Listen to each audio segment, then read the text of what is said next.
a paz do Senhor, que bênção! Já estamos na lição de número 2 e para mim é um privilégio muito grande estar aqui semanalmente, dividindo com você um pouquinho da palavra de Deus, trazendo mais subsídios para os professores, porque nós, professores, realmente precisamos de mais subsídios para levarmos com clareza e com tranquilidade a palavra de Deus para as nossas classes em nossas igrejas locais. Precisamos sim de segurança no assunto que trataremos em nossa sala de aula. Para você que está aqui pela primeira vez, sou Jane Martins de Souza, professora e superintendente de EBD.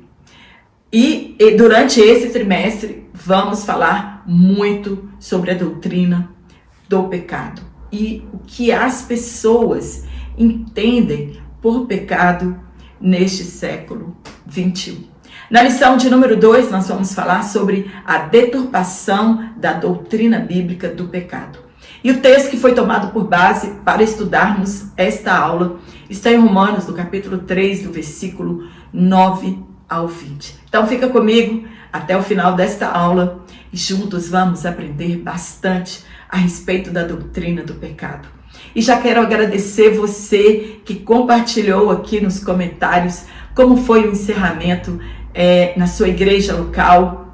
E muito obrigada pelo carinho, por vocês que me deram feedback, como foi. E muitas igrejas, o encerramento foi maravilhoso e não poderia ser diferente. Também já quero agradecer você que tem adquirido os comentários trimestral, os PDFs trimestrais dos comentários que eu faço aqui semanalmente. Fica aqui o meu muito obrigada pela confiança, pelo carinho e juntos nós podemos continuar abrilhantando as nossas EBDs.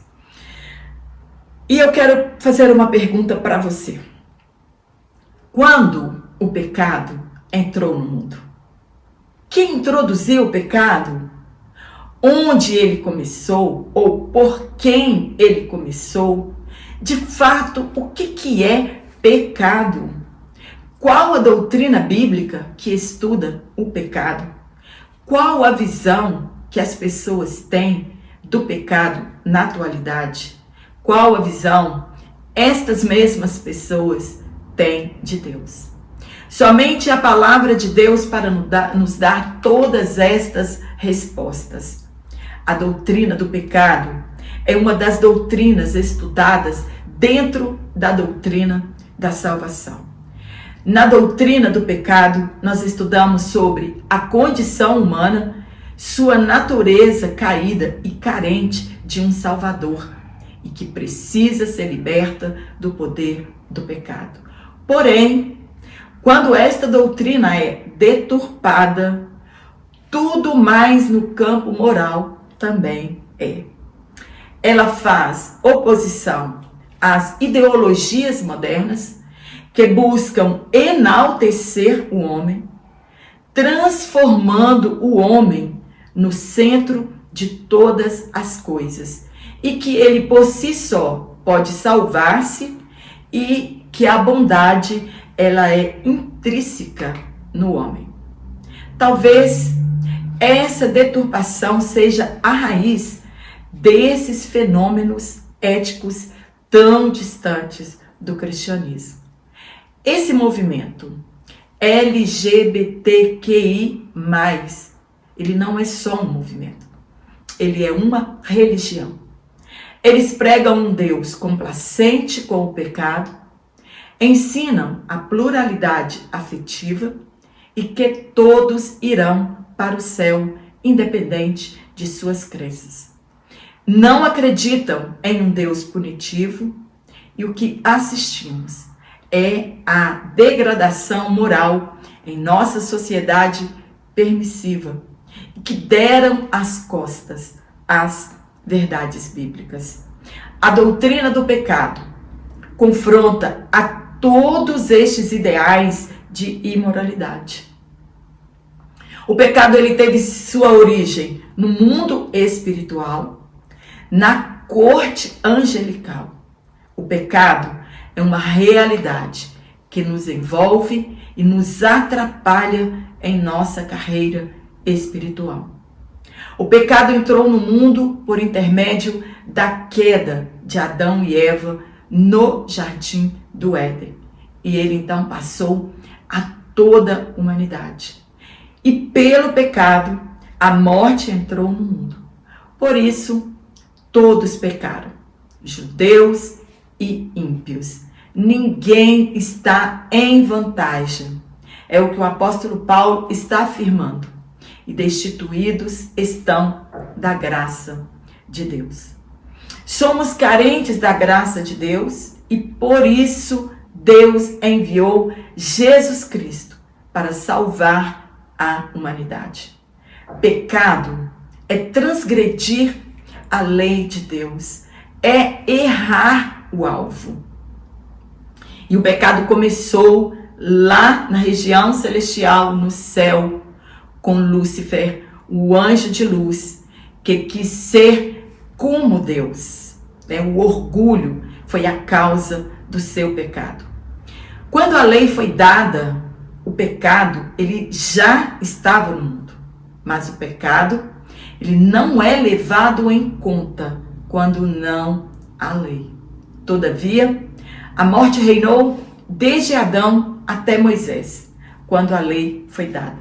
Por isso, ficamos sem entender porque Deus era tolerante com algumas pessoas que pecavam.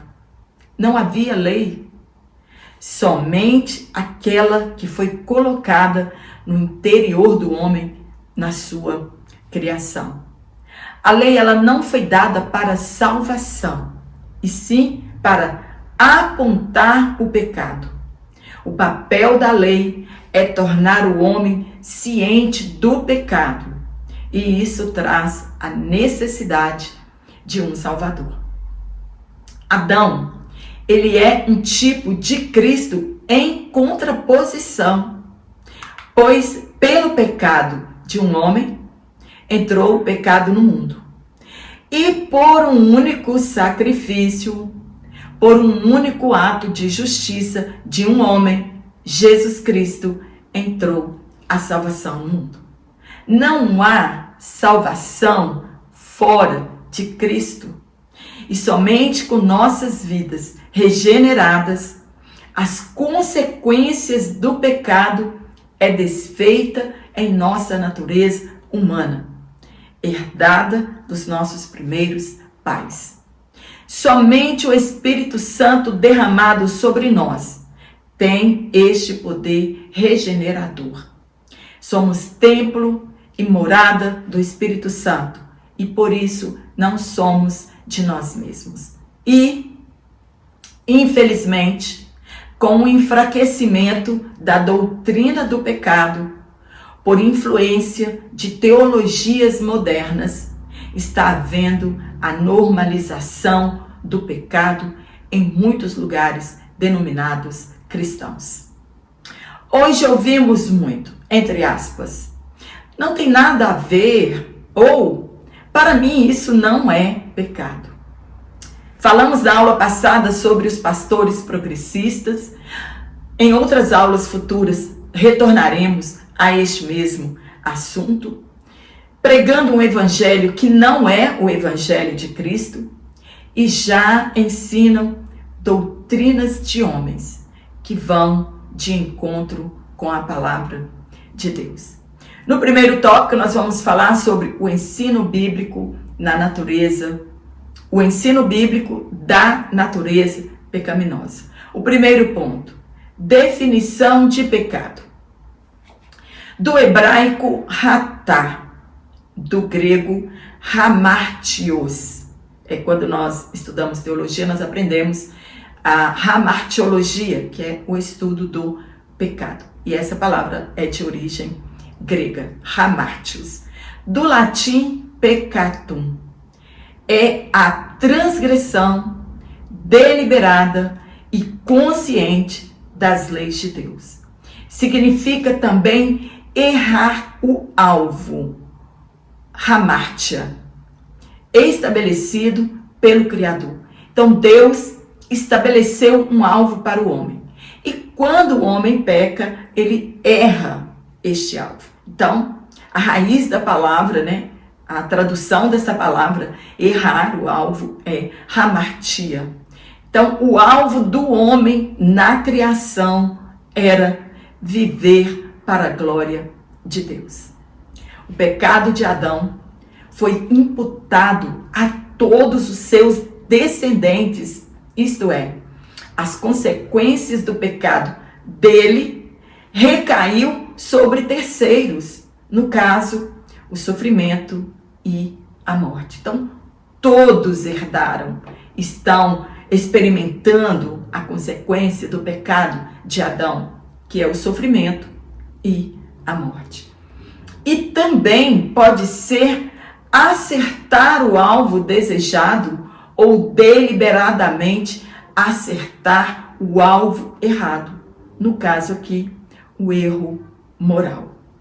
O pecado ele pode ser de omissão, que é quando deixamos de fazer a coisa certa, e ele pode ser por comissão, quando fazemos a coisa errada. O homem, ele é pecador por natureza e não é pecador apenas pelos pecados cometidos. Pecado, ele é, entre aspas, um estado. Ele tem dentro de si a natureza pecaminosa e é caracterizado pela rebelião contra Deus e sua palavra. O pecado, ele afasta o homem de Deus, fazendo-o pecar contra o próximo. Deus, ele não tem prazer em holocaustos ou em sacrifícios, mas que obedeçamos a sua palavra, pois a rebeldia é como o pecado de feitiçaria. Adão, quando pecou, escondeu-se de Deus, e foi de Deus a iniciativa de reaproximação. É Deus que busca o pecador. O homem por si só não tem nenhuma condição de buscar a Deus. Deus, ele sabia onde Adão estava. E mesmo assim, perguntou a ele onde ele estava. Jesus veio buscar e salvar aquele que estava perdido.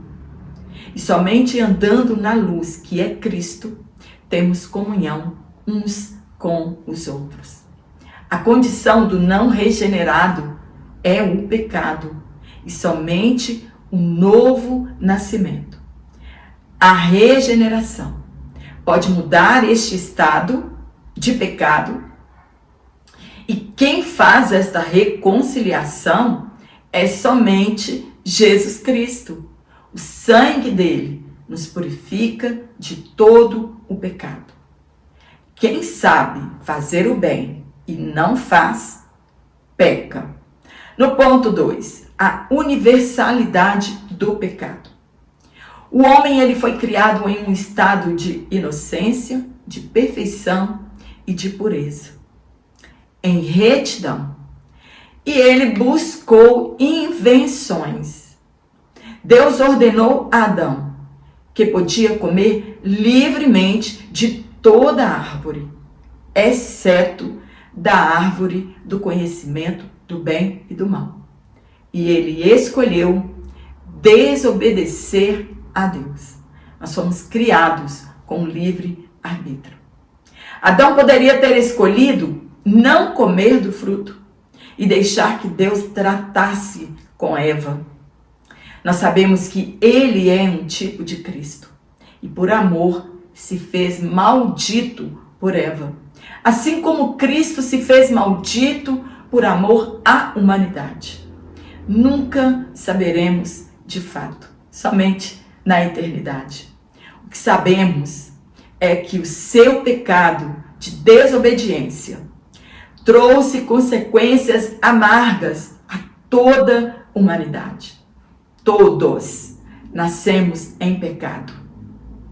Davi, ele tinha consciência disso quando ele escreveu o Salmo 51, verso 5. De quem Caim viu o exemplo que podia matar alguém e se tornar um homicida? Ninguém. O pecado, ele não é passado meramente por intermédio do mau exemplo, mas é um mal inerente à natureza humana. Em Romanos, Paulo explica por que ele fazia as coisas erradas. Não porque ele desejava, mas o pecado que habitava nele o compelia a fazer o que ele não queria fazer. O pecado, ele subjuga as pessoas à servidão. Porque muitas vezes elas têm vontade no seu íntimo de fazer o que é certo, mas não conseguem. Foram escravizadas. Às vezes você pode conversar com alguém que praticou uma coisa errada e ela diz: eu não queria de fato fazer isso, mas foi mais forte do que eu. Quem pode quebrar estes grilhões? Somente Jesus Cristo. No terceiro ponto, corrupção total. A natureza humana pecaminosa, ela é totalmente corrompida na mente, ninguém que entenda, moral e espiritualmente. Não há quem busque a Deus. O coração está longe de Deus. Não há quem faça o bem. Não há vontade de fazer o que é certo. Todos estão debaixo do pecado. Não há um justo sequer. Nem judeus escaparam deste julgamento. E por que não há nenhum justo? Porque somos medidos de acordo com a justiça de Deus e diante dele nenhum ser humano é inculpável. Paulo afirma que a garganta dele, deste homem, é um sepulcro aberto. Estão mortos espiritualmente. Paulo contrasta os salvos com o pecador. Os seus pés são ligeiros para derramar sangue, enquanto os pés dos santos estão calçados com a preparação do Evangelho da paz. Por onde passam em seus caminhos, há destruição e miséria, o que é chamado de caminho largo. E eles são orgulhosos. E eles não temem a Deus. O nécio diz em seu coração, abre aspas, não há Deus, fecha aspas. É o que chamamos de ateísmo prático. O pecado corrompeu todas as áreas do nosso ser e esta corrupção impede o homem de tomar a iniciativa de buscar a Deus. O pecador prefere crer nas mentiras do diabo do que crer ou conhecer as verdades de Deus. Somente o Espírito Santo pode nos convencer do pecado, da justiça e do juízo. Sem ele, ninguém pode ser transformado. O livre-arbítrio precisa ser restaurado. O pecador é escravizado e, por isso, ele não consegue escolher o certo. É a bondade de Deus que leva o homem ao arrependimento. Somente a graça nos dá capacidade de sermos salvos e de crer. Não é por obras que tenhamos feito, não é por mérito, não é por esforço humano, é por graça. E ela é divinamente ofertada a nós. Não podemos nos sentir superiores àqueles que ainda não se converteram, porque nós fomos alcançados pela graça por meio da fé. No tópico 2, nós vamos falar sobre as teologias modernas. E quero lembrar para você que vou deixar aqui o meu WhatsApp, o meu Instagram, o link estará aqui na descrição deste vídeo, se você quiser me seguir nas minhas redes sociais, ou se você quiser adquirir este comentário exatamente como ele é falado aqui na minha videoaula, ou se você preferir ser um assinante trimestral, eu vou deixar um banner aqui, como você faz para entrar em contato comigo e adquirir o seu PDF. O que são as teologias modernas? Tem teologia para todos os assuntos. Afinal de contas, o que é teologia? Ela se origina em duas palavras gregas: theos, Deus, e logos, palavra. E quando composto, isso é, quando juntamos essas duas palavras, significa o estudo ou ciência de Deus. Não abrange somente o conhecimento de Deus, mas também a sua relação e maneira de lidar com o mundo e com o homem. Mas o que são as teologias modernas? A teologia moderna, ela deve ser distinguida da teologia evangélica e ortodoxa, que se atém à infalibilidade da Bíblia nos escritos originais. A teologia moderna é uma questão multidimensional. Isto é, ela trata dos múltiplos aspectos da palavra de Deus e muda a orientação das leis e das verdades bíblicas. Deve ser exposto os erros filosóficos destas teologias modernas e apresentar as doutrinas reveladas pela Escritura Sagrada para escaparmos das consequências devastadoras das teologias modernas. A teologia moderna, ela não vê diferença entre a igreja e o mundo. O objetivo está em particularidades. Por exemplo, a prática de atos religiosos, o evangelho social e coisas que dão significado à vida. Ela não traz ênfase na salvação pessoal ou em um relacionamento pessoal com Deus. Isso está num nível acima e eles não discutem estas coisas. A visão dela do evangelho é centrada no homem e não em Deus. Para ela, a salvação está baseada nos esforços humanos, o que leva o homem a adorar a si mesmo. Ela não lida com questões espirituais, não lida com o pecado, da separação do homem e Deus, não ensinam os cristãos como serem cheios do Espírito Santo, como lidarem com os demônios ou como lidarem com a velha natureza. Para ela, a Bíblia Sagrada não é a palavra de Deus, ela contém a palavra de Deus. E existe um ditado, um mantra humanista que diz: acredite em si mesmo. Ela lida somente com as experiências sociais e políticas, isto é, existenciais. A tese do pecado social remonta aos concílios católicos de Medellín, em 1968, na Colômbia, e em Puebla, em 1979, no México. Para eles, não tem como tratar do pecado se não for tratado as questões sociais, como a pobreza, a injustiça e a desigualdade. Esta filosofia está impregnada em todos os lugares da sociedade e lutam por isso a todo custo, criando um evangelho social. Não é dever da igreja resolver os problemas sociais da humanidade, mas é dever da igreja cuidar das necessidades do próximo, cuidar das necessidades da igreja, mas não de políticas públicas.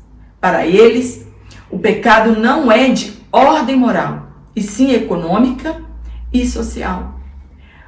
Quando o pecado sai da esfera de ordem espiritual da natureza humana, que é o pecado original, e passa a ser pecado social, a responsabilidade moral do pecador é enfraquecida.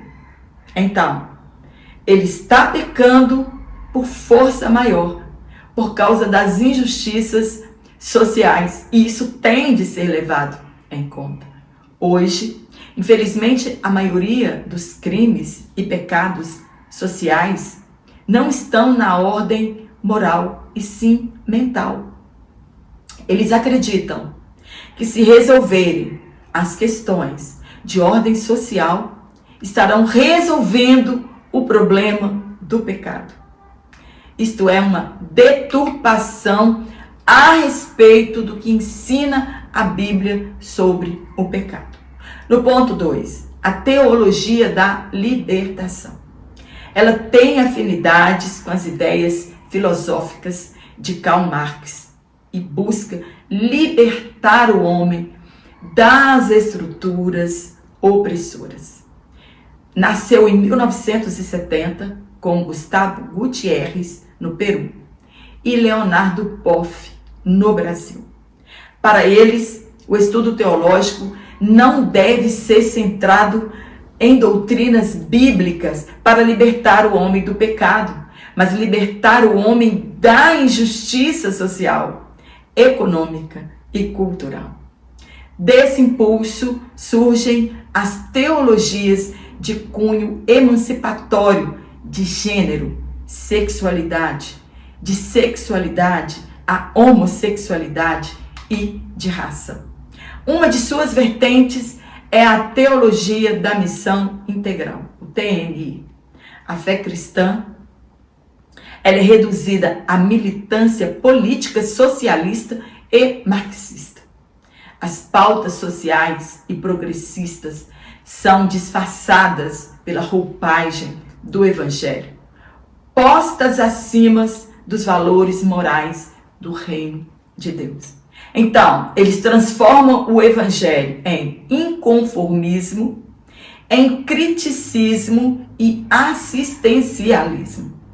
Falamos na aula passada sobre os líderes evangélicos mundiais que já se adequaram a estas questões, e hoje nós temos as igrejas inclusivas LGBTQ+, e mais, que criticam as igrejas ortodoxas e causam divisão no meio cristão, nos levam aos tribunais, são fechadas e processadas. Somente aceitam as suas verdades. No ponto 3, teologia da libertação. O liberalismo teológico surgiu depois da Reforma Protestante em 1517 e a razão foi colocada acima da revelação divina. Como resultado disso, a inspiração bíblica, a inerrância e a infalibilidade das Escrituras são questionadas. Os milagres e o sobrenatural são consideradas mitológicas. Muitas pessoas hoje não creem mais em milagres, não creem mais no sobrenatural. As doutrinas da fé são reinterpretadas e ressignificadas. É o que nós estamos ouvindo hoje, o discurso nas redes sociais. Falei disso na primeira aula. Quem são estes líderes? Se você não assistiu, vá lá e assista a primeira aula. Na verdade, ela deixa a pessoa livre da culpa. Não é pregada a mensagem do arrependimento. Não há necessidade de confissão de pecados se tudo é relativo. Não há necessidade de mudança de caráter. Você vem como está e continua como está. E eles seguem o modelo do marxismo.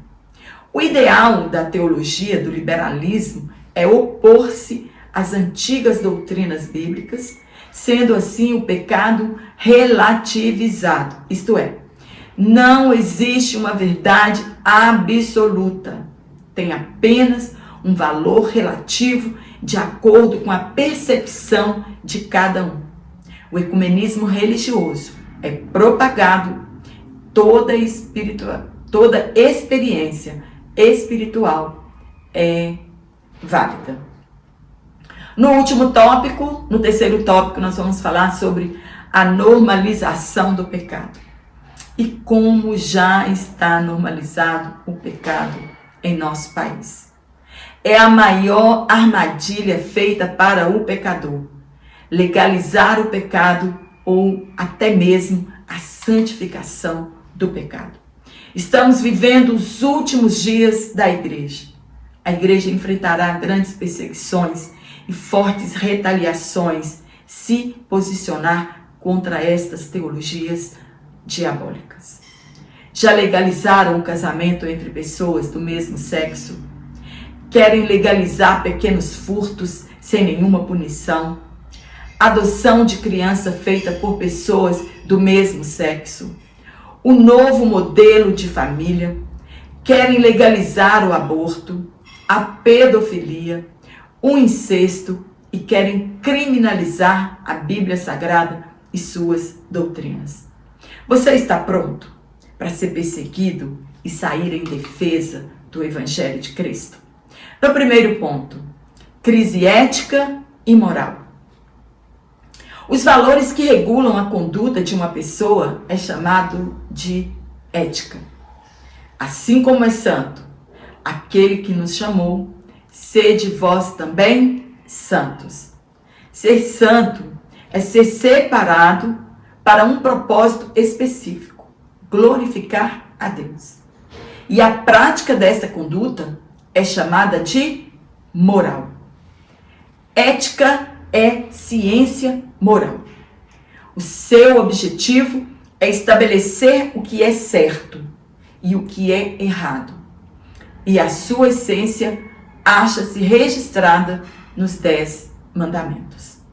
Moral são princípios que regem a vida do ser humano, mostrando-lhe o que é certo e o que é errado. Devemos seguir o conselho bíblico de não nos amoldarmos aos padrões deste mundo, e sim transformarmos pela renovação da nossa mente e possamos experimentar e comprovar a boa e perfeita vontade de Deus. A relativização do pecado, ele resulta em desvio e falha de caráter. Terão aparência de piedade, mas negam o seu poder. As pessoas hoje fingem uma coisa que não são. E como resultado temos uma sociedade desajustada, a lei enfraquece e a justiça nunca prevalece. Quantos estupradores estão soltos, pedófilos, criminosos, abusadores, roubadores, tantas outras práticas de crime. A lei enfraqueceu e perdemos a esperança nela. E hoje encontramos pregadores, cantores, ensinadores com comportamentos incompatíveis com a fé bíblica. Ensinam o que a Bíblia condena e eles fazem exatamente o contrário. Pastores e crentes adúlteros, estupradores, abusadores, violentos, roubadores, mentirosos, amantes de si mesmo. Quando estudamos a palavra de Deus, primeiro, ela deve falar conosco, nos ensinar e depois possamos, então, ensinar outras pessoas. Quantos escândalos! Falamos sobre pastores com ideias progressistas que são a favor do aborto, da imoralidade sexual, do uso de drogas ilícitas. Nosso corpo, ele é templo e morada do Espírito Santo. E devemos fugir da imoralidade sexual. Ela é tão maligna que não podemos brincar com ela ou tentar resistir, como muitos fazem. Brincam com a imoralidade sexual e são enredados por ela. No ponto 2, imoralidade sexual.